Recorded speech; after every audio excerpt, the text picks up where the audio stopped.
नमस्कार मु कैलाश चंद्र बेहरा बालीगुड़ा कंधमाल जिला। मो कवितार शीर्षक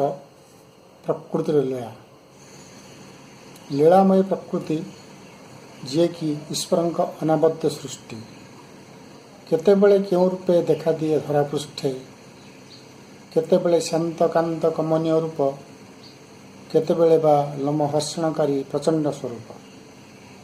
केतेबेले शांत कांत कमनीय रूप केतेबेले बा लोमहर्षणकारी प्रचंड स्वरूप शांत रूपे हसुथाए झरणा निनादे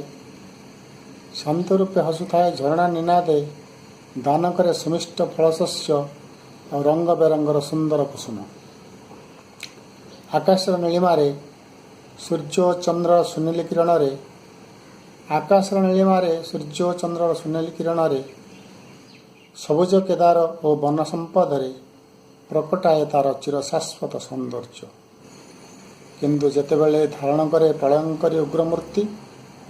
किंतु जेतेबेले धारण करे प्रलयंकरी उग्रमूर्ति बन्या बात्या मरुड़ी और भूमिकंप करी ध्वंस करे मनुष्यर धन जीवन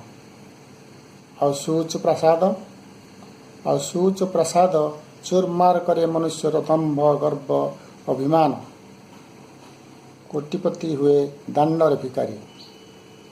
मृत्युर तांडुलीलारे आतंकित हुए असहाय मानव समाज मृत्युर तांडुलीलारे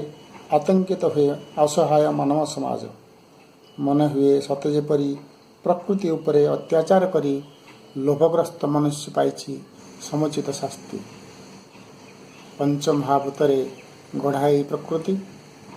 पंचमहाभूतरे गढ़ाई प्रकृति ताकलोर समस्त उत्पत्ति एवं काल बड़े लीन हुए ताहारी गर्भरे सेहेतु हृदयंगम करी प्रकृति लीला को त्याग करी पंच विकार को प्रकृतिर भारसाम्य रक्षा करी जीवन बिताइबा अटे श्रेयस्कर प्रकृतिर भारसाम्य रक्षा करी जीवन बिताइबा अटे श्रेयस्कर। धन्यवाद।